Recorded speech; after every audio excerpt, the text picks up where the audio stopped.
Saudi-based fighters kill civilians in Sana'a and Jawf.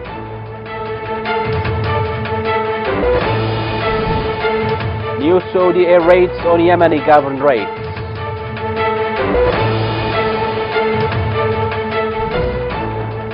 Yemeni suffering continues due to the unjust siege.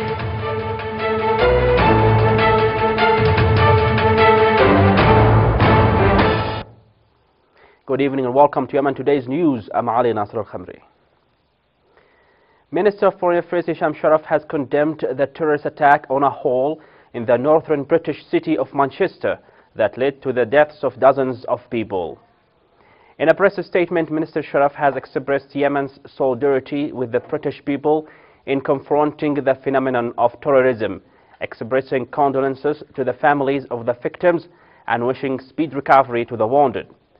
The Foreign Minister reiterated Yemen's firm and principled stance rejecting terrorism in all its forms and manifestations as the greatest threat to international peace and security.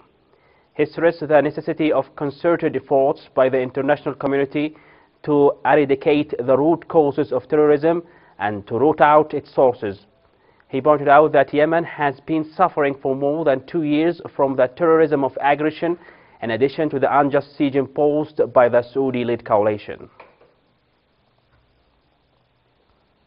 Yemeni students and cultural attaché in Kuala Lumpur celebrated the 27th anniversary of Yemen National Day on May 22nd.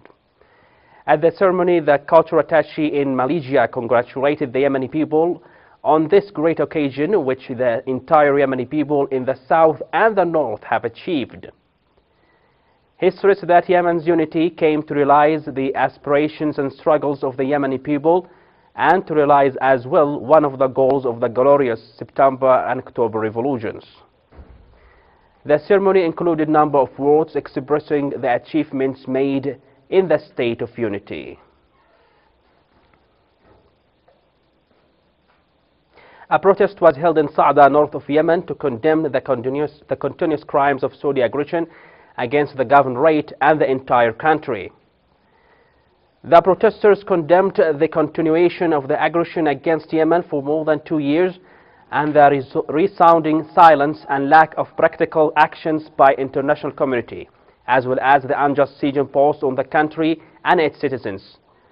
The protesters called for lifting the siege, which affect the financial status of citizens, and stop the war.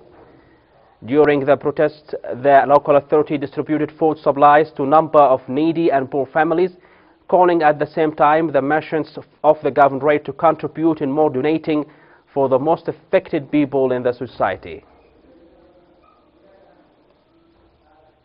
One civilian was killed and others were injured by Saudi-based fighters' attacks on Nehem Directorate east of Sana'a governorate. Local sources in the region confirmed to Yemen Today channel that the pro-Saudi fighters shelled Bani Faraj and Qutbain area of Nehem with artillery and rockets, leaving 1 dead and 3 women injured.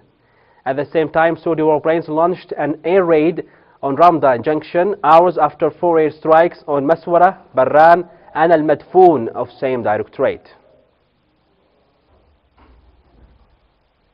In related news, 1 civilian was killed by pro-Saudi fighters' attacks in Jawf governorate northeast of Yemen.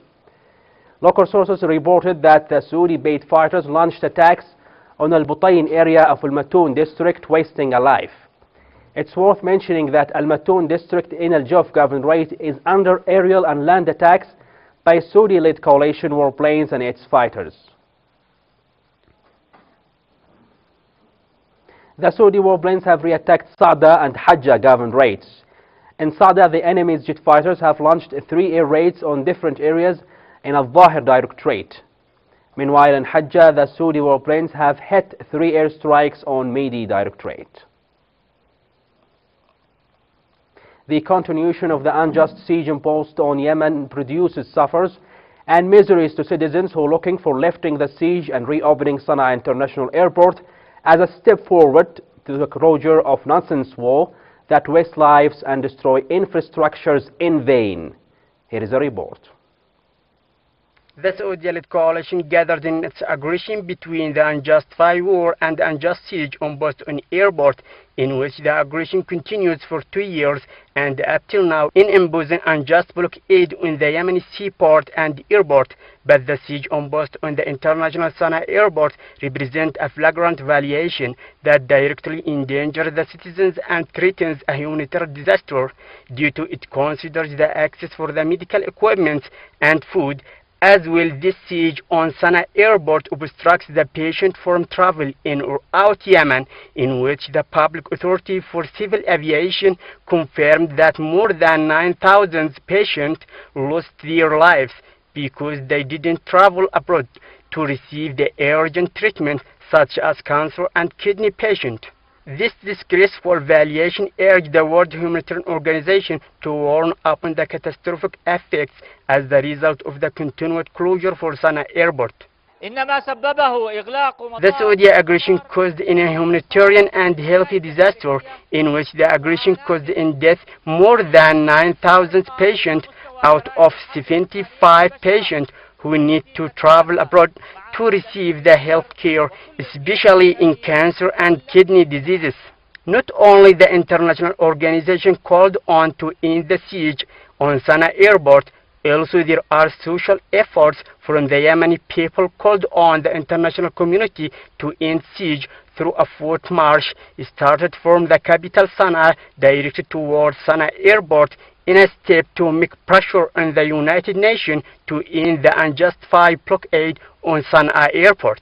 The liberty of transport and travel is guaranteed from all the international laws, either in peace or war, so we call on the international community and the United Nations to end siege as soon as possible. The siege on Boston Sana'a airport, which extended for 2 years and more, increased the suffering and misery of Yemeni people. Despite all the protest stands and marches, we find the Saudi aggression continues in its war and siege. The efforts are exerting to fight cholera outbreak and to raise awareness among people to avoid it. A campaign was carried out by the General Authority for Water Resources in partnership with UNICEF in this regard. Here is a report. The General Authority for Water Resources in partnership with UNICEF carried out a campaign against cholera epidemic in drinking water purification plants and water wells. Ministry of Water and Environment ordered to inspect water plants and wells. We formed 9 teams to visit all water plants, which they are 237, and water wells, which are 45. 237 drinking water plants and 44 water wells were covered by the inspection to make sure of the peace and precautionary measures that prevent the outbreak of cholera epidemic. I take samples from water tanks and wells of the citizens, then we examine it. Cholera initiates from water. We pump water out of well into big sterilized water tanks. Then we fill water vehicles and chlorine added by an official man from Water Ministry. The campaign aimed at water stations that do not meet the specifications of drinking water purification.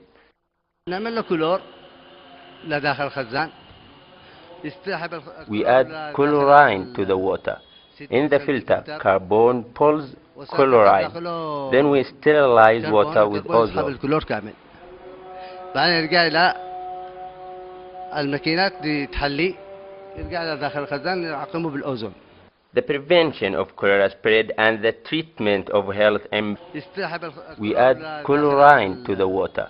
In the filter, carbon pulls chlorine. Stations and wells of water would help reduce the environmental pandemic, and it would need all the efforts to get rid of such pandemic.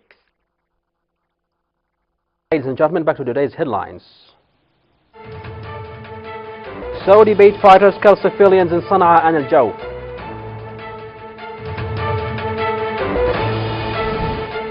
New Saudi raids on Yemeni government raids. Yemen suffering continues due to the unjust siege.